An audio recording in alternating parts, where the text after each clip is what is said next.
नैना आता कलाला म्हणत असते की हे बघ कला, माझं वाईट नको वाटू देऊस. मी तुझं कधी भलं चिंतन करत नाही असं तुला वाटत असेल कदाचित, पण मला तुला ही गोष्ट सांगावीशी वाटते म्हणून सांगते. माझ्यासमोर आज मॉम इन लॉ आणि अद्वैतचं बोलणं झालं. अद्वैत म्हणत होता काहीतरी की या नात्यात आता काहीच शिल्लक राहिलेलं नाहीये, मी कलाला डिवोर्स देणार आहे म्हणून. आता ते कितपत खरं आहे ते त्यालाच माहिती, पण मी त्यांच्यात असं बोलणं ऐकलं. तेव्हा कला म्हणते, नैनाताई काय बोलतेस तू, हे या नात्यात काहीच शिल्लक नाहीये.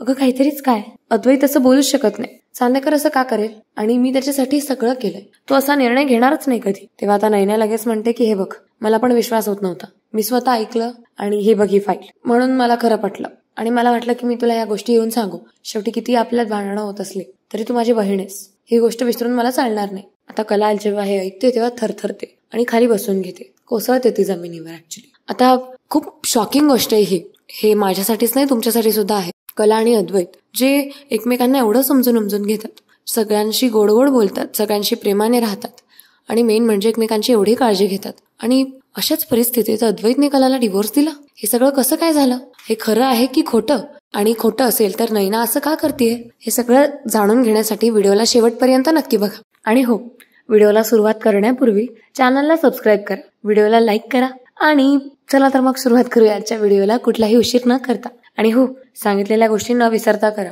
कारण तुम्ही अजूनही चॅनलला सबस्क्राईब केलेलं नाहीये. चला तर मग मित्रांनो, सुरुवात करूया आजच्या व्हिडिओला कुठलाही उशीर न करता. मित्रांनो, कधी कधी घरातल्या भिंती ऐकतात आणि मनातले शब्द विष बनतात. कला आणि अद्वैतचं प्रेम जणू स्वर्गासारखं होतं, पण आता त्या स्वर्गावर रोहिणीच्या कटकारस्थानचं काळच सावट पसरलं होतं. आता ते काय आहे, चला जाणून घेऊया. रोहिणी आपल्या खोलीत बसलेली असते आणि समोर नैना असते तिच्या, आणि राहुल फोनवर बोलत असतो. मागच्या भागात आपण जसं पाहिलं तसं म्हणजे आपण काय काय पाहिलं की कला आणि अद्वैतमध्ये भांडणं लागलेली असतात, आणि ती भांडणं असतात अनामिका आणि सोहमवरून. कारण एकाचं म्हणणं असतं की दोघांचा डिवोर्स होऊ नये, एकाचं म्हणणं असतं डिवोर्स व्हावा. सो यावरून त्यांची भांडणं खूप टोकाला जातात.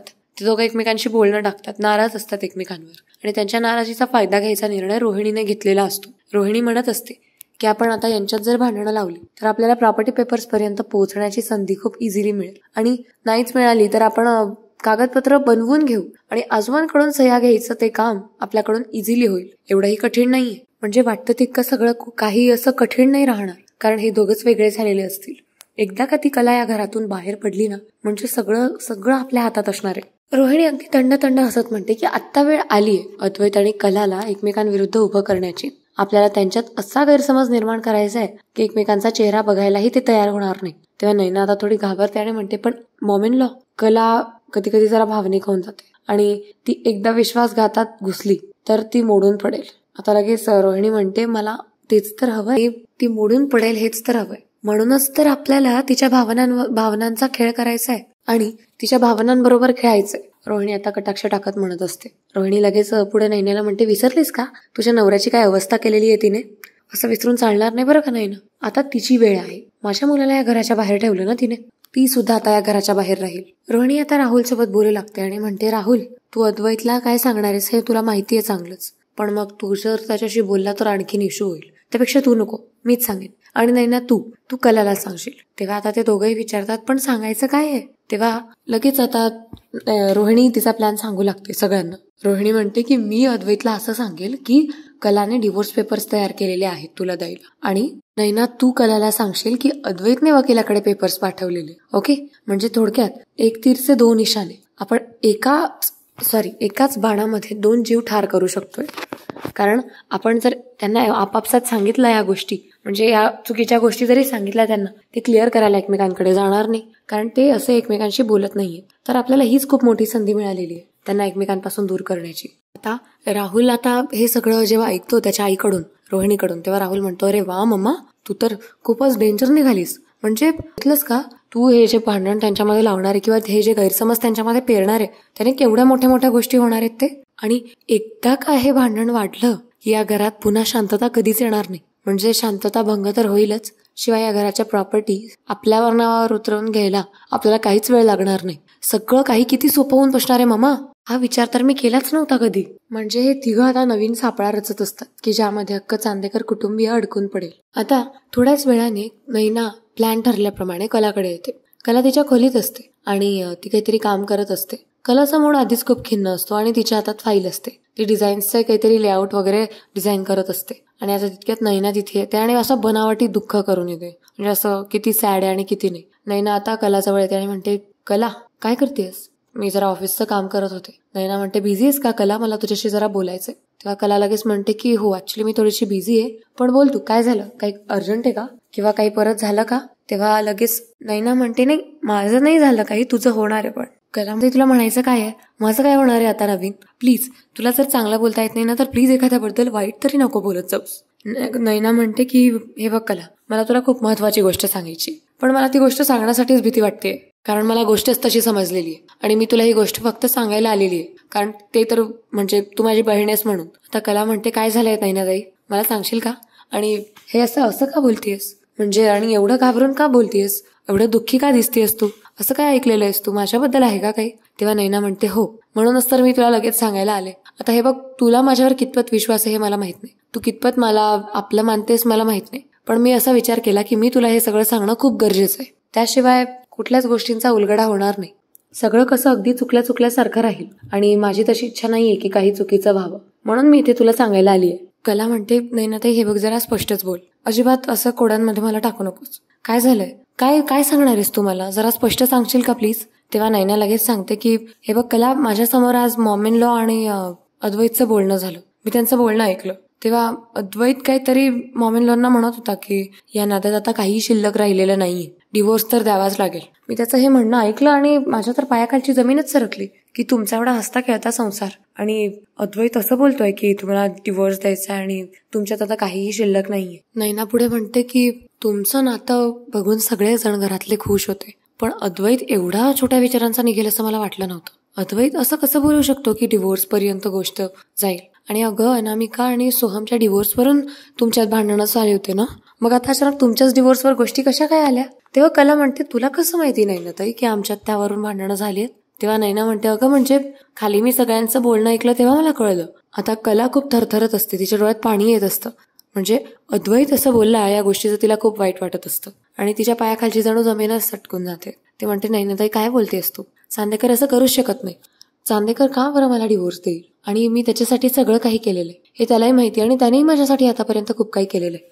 मग आम्ही दोघं जे एकमेकांसाठी एवढं करतो, एका छोट्याशा गोष्टीवरून, एका छोट्याशा भांडणावरून आम्ही का बरं वेगळं होऊ? हे बघ, तुला नक्कीच काहीतरी गैरसमज होतोय. तेव्हा नैना खोटं दुःख दाखवत म्हणते, हे बघ कला, मला पण विश्वास होत नव्हता, पण मी स्वतः ऐकलं, माझ्या कानाने ऐकलं आणि त्यातल्या त्यात तुला खोटं वाटतं ना, ही फाईल बघ, हीच फाईल होती त्याची जी मी गुपचूप उचलून आणली तुला दाखवायला. आता त्या फाईलमध्ये काहीच नसतं. ती फाईल कलाच्या हातात देते आणि आतमध्ये रिकामे कागद असतात, पण कलाला ते डिवोर्स पेपर वाटत असतात. म्हणजे कला ती फाईल जेव्हा बघते तेव्हा ती उघडून नाही बघत. कलामध्ये तेवढी हिंमत नसते. कला म्हणते की माझ्याच्याने ते डिवोर्स पेपर्स बघितले जाणार नाहीये नैनाताई, हे की तुझ्याकडेच ठेव.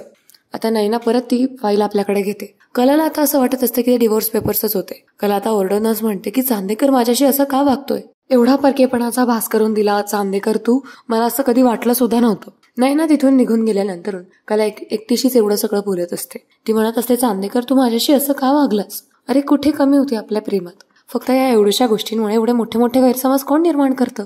कला इकडे पश्चाताप करत असते आपल्या वागण्याचा आणि इकडे अद्वैतला भेटते. अद्वैत काहीतरी काम करत असतो त्याचं ऑफिसचं, खाली हॉलमध्ये बसलेला असतो आणि आता अद्वैत जवळ रोहिणी जाते आणि बसते. रोहिणी म्हणते, अद्वैत काय करतोयस तू? जरा कामात आहेस का? तेव्हा लगेच अद्वैत म्हणतो, हो पण बोल ना आत्या, काही काम आहे का? म्हणजे काही अर्जंट आहे? तेव्हा लगेच रोहिणी म्हणते की हो, अरे मला जरा बोलायचं होतं तुझ्याशी महत्वाचं. तेव्हा लगेच अद्वैत म्हणतो, हा बोल ना आत्या, काय झालं? तेव्हा रोहिणी म्हणते, तुला वाईट वाटणार नसेल तर एक गोष्ट सांगू का?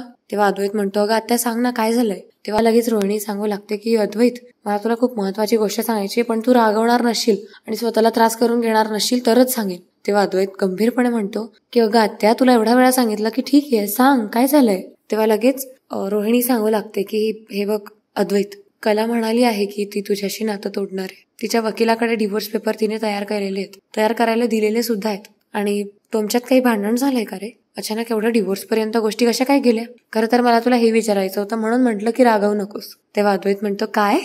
नाही खरे असं कशाला करेल? खरे प्लॅंक वगैरे करत असेल. मग तू तिला असं बोलताना कधी ऐकलं? कोणाशी बोलत होती ती?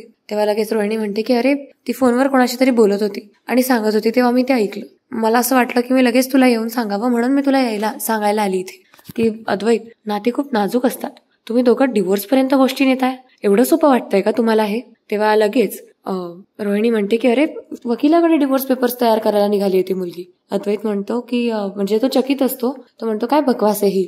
कला असं काहीच करणार नाही, कधीच करणार नाही. पण असंही ती माझ्याशी काही दिवसांपासून बोलत नाहीये. कदाचित ती खूप जास्त रागवली असेल म्हणून ती असं पण पाऊल उचलू शकते. पण मला जिथपर्यंत माहितीये, मला खरेवर जिथपर्यंत विश्वास आहे, खरे असं करूच शकत नाही. मला माहितीये खरे दोघं कुटुंबांना जोडून ठेवेल. त्यासाठी ती माझ्यावर राग करेल, पण ती एवढा मोठा निर्णय कधीच घेणार नाही. कारण तिला माहितीये आम्ही दोघं मेड फॉर इच अदर आहोत. मला त्रास होईल अशी ती कुठलीच गोष्ट करणार नाही आत्या. काहीही होऊ शकतं, पण मला माहितीये मी खरेला ओळखतो चांगलंच. रोहिणी अद्वैतला प्रचंड मॅनिप्युलेट करत असते. ती त्याला म्हणत असते की हे बघ अद्वैत, कधी कधी ना सत्य खूप कटू असतं. कधी कधी काय नेहमीच कडवं असतं, ते पचायला जड असतं आपल्याला. पण ते सत्य सत्य असतं. कडू कडू म्हणण्याने किंवा चुकीचं म्हणण्याने ते बदलून जाणार नसतं. अद्वैत आता रोहिणीच्या अशा बोलण्याने गप्प बसतो. त्याच्या डोळ्यात अश्रू तरळत असतात. तो म्हणतो पण खरे असं का करेल? तिचं माझ्यावर खूप प्रेम आहे आणि अचानक हे असं डिव्होर्स? नाही, मला तर अजूनही विश्वास होत नाहीये. खरे असं करूच शकत नाही. मुळात मला नाही वाटत असं काही असेल.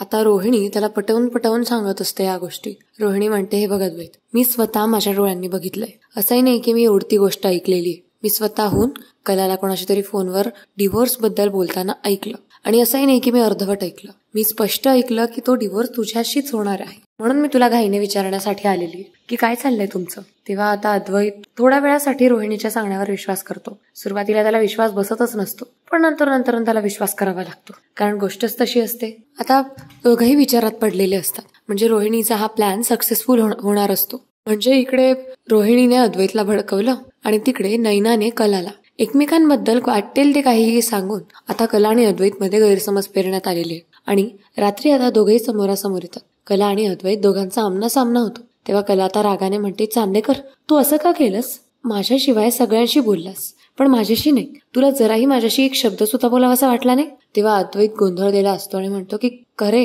तू काय बोलतेस? हे सगळं मी नाही, तू केलेलं आहेस. तुला नाही वाटलं का एकदा माझ्याशी येऊन बोलावंसं, एकदा हे सगळं सॉल्व्ह करावंसं? एवढ्या टोकाला पोहोचलीस? तेव्हा लगेच कला म्हणते हो का? मी टोकाला पोहोचले की तू? अद्वैत म्हणतो तू. तेव्हा कला म्हणते मग हे काय आहे? हे पेपर, हे सगळं? अद्वैत म्हणतो हे तर मला तूच सांग, मलाही जाणून घ्यायचंय. तू वकिलाकडे का गेलेली होतीस? राहुलने सांगितलं की तू वकिलाकडे जाऊन डिव्होर्स पेपर्स मागवून आणलेस तू. म्हणजे आपलं नातं आता एवढंही घट्ट राहिलेलं नाहीये का की आपल्यात झालेले गैरसमज, आपल्यात झालेले भांडणं आपण आपले मिटवू शकतो? मला रोहिणी आत्या बोलली की तूच डिव्होर्स मागितलेला आहेस माझ्याकडे, आणि हे सगळं काय खरे? तेव्हा कला म्हणते मला तर नैनाने सांगितलं की तू रोहिणी आत्याला सांगत होतास डिव्होर्स बद्दल. पहिला मुद्दा तर तू एवढ्या टोकाला जाशील असं कधीच मला वाटलं नव्हतं चांदेकर. तुला डिव्होर्स एवढा हवा होता? मला कारण कळेल का याचं की का हवा होता? अरे सोपी गोष्ट आहे. आपला विषय अनामिका आणि सोहमच्या डिव्होर्स बद्दल चालला होता आणि तू आपलाच डिव्होर्स करायला निघालास? चांदेकर तू एवढा इमॅच्युअर असशील असं मला कधीच वाटलेलं नव्हतं. दोघंही एकमेकांकडे रागात बघत असतात. वातावरण पूर्ण तणावपूर्ण असतं. कला आता आवाज चढवून म्हणते की आपलं नातं जर इतकंच कमकुवत असेल ना तर खरंच संपून टाकूया. काय करणार या चांदेकर आता अशा नात्याचं? तेव्हा अद्वैत म्हणतो हो खरे, जर माझ्यावर समोरचा प्रेम करणाराच नसेल तर त्याला माझ्या आयुष्यात ठेवून काहीही उपयोग नाही. प्रेम असू दे, समोरच्याचंही तेवढा काहीतरी कॉन्ट्रीब्युशन असावं लागतं. आता अद्वैत यावर काहीच बोलत नसतो पुढे. जेव्हा कला म्हणते की आपलं नातं कमकुवत असेल तर आपण संपवून टाकूयात, अद्वैत काहीच नाही, फक्त शांत असतो आणि वळून निघून जातो. आणि इकडे रोहिणीचा विजय होतो. रोहिणी आता त्या दोघांची जेव्हा भांडणं होत असतात तेव्हा खोलीच्या बाहेर उभं राहून सगळं काही बघत असते, ऐकत असते. अद्वैत जेव्हा खोलीच्या बाहेर येतो तेव्हा ती लगेच तिथून निघून जाते. पण आपल्या खोलीत जेव्हा ती जाते तेव्हा ती मोठ्याने हसू लागते आणि म्हणते आता बघ, कला आणि अद्वैतच्या प्रेमात मी जशी दरार पाडली आहे त्या दरारातून त्यांना कधीच परत यायला जड जाईल. ते पुन्हा कधीच उभरू नाही शकणार. एवढा मोठा सदमा दिलेला आहे मी त्यांना. ही गोष्ट जरी त्यांना सोपी वाटत असली ना तरी सुद्धा ही गोष्ट मी त्यांना सोपी नाही ठेवलेली आहे. वाटायला ही गोष्ट सोपी वाटेल कदाचित, पण यासाठी मला खूप कष्ट करावे लागले. पण ठीक आहे, दरवेळेस प्रमाणे मला वाटलं हेही फेल जाईल, पण मला इथे तर काहीतरी वेगळंच बघायला मिळालं. कला आणि अद्वैतच्या नात्यात एवढा मोठा दरार आला की जो कधी परत एकत्र येऊच शकणार नाही. म्हणजे त्या दोघांना एकत्र आणूच शकणार नाही एकत्र. एवढ्या दिवसांपासून माझी हीच तर मेहनत चालली होती, हीच तर खटपट चालली होती. इतक्यात नैना तिथे येते आणि म्हणते मॉमींला तुम्ही एकटे काय बोलताय? तेव्हा रोहिणी हसतच म्हणते बघ ना, कला आणि अद्वैत मध्ये आता असा दुरावा पेरला मी की आता कितीही प्रयत्न केला तरी ते एकत्र येऊ शकणार नाही. आणि आता ते दोघंही वेगळे झाल्यानंतर प्रॉपर्टी आपल्या नावावर कशी उतरवायची हे मला चांगलंच माहितीये. म्हणजे आता ते सुद्धा खूप सोपं होऊन बसलेलं आहे. दिल्ली अभि दूर नाहीये.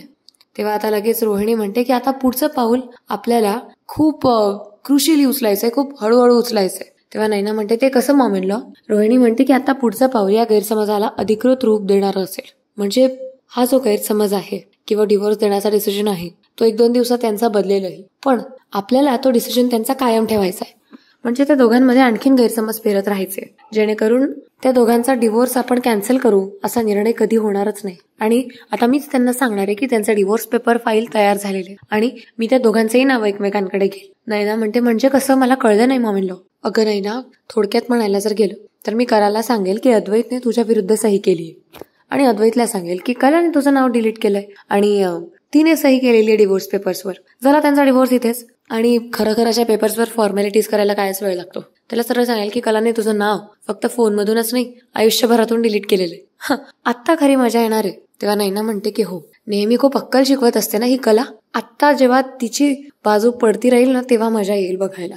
बघतेच मी या घरामध्ये कसं कोणी शापमुक्त होतं ते. तरी नैना आता रोहिणीला म्हणते की पण मॉम इन लॉ, जर तसंही नाही झालं तर म्हणजे आपण याहून भीषण कट रचून सुद्धा आपले ते फेल गेलेले आहेत. पण इथे जर गैरसमज झालेच नाही तर, लास्ट मोमेंटला ते एकत्र येऊन गेले तर? तेव्हा लगेच रोहिणी म्हणते मग माझ्याकडे आहे अजून एक तोडगा, अजून एक उपाय. तेव्हा लगेच नैना म्हणते ते काय आहे बरं?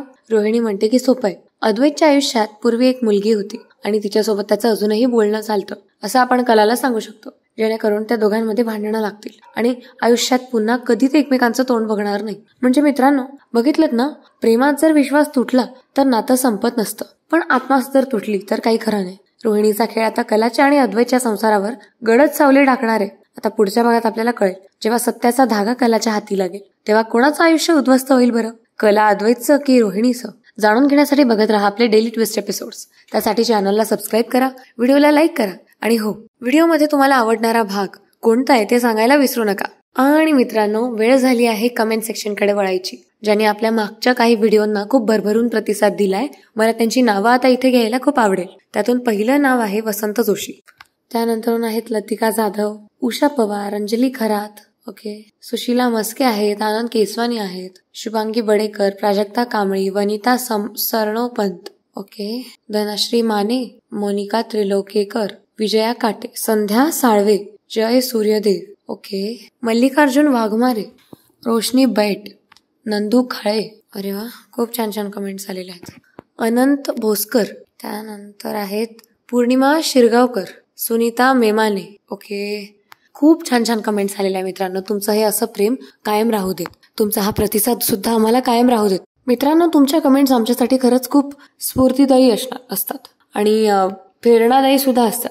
आम्हाला दरवेळेस नवनवीन करायला काहीतरी त्या भाग पाडतात किंवा उकसवतात की बघ प्रेक्षक किती छान तुम्हाला रिस्पॉन्स देत आहेत आणि तुम्ही काहीच करत नाही आहात. त्यामुळे दरवेळेस काहीतरी नवीन घेऊन आम्ही येण्याचा प्रयत्न करत असतो. त्यासाठी तुमचं प्रेम असंच कायम राहू देत.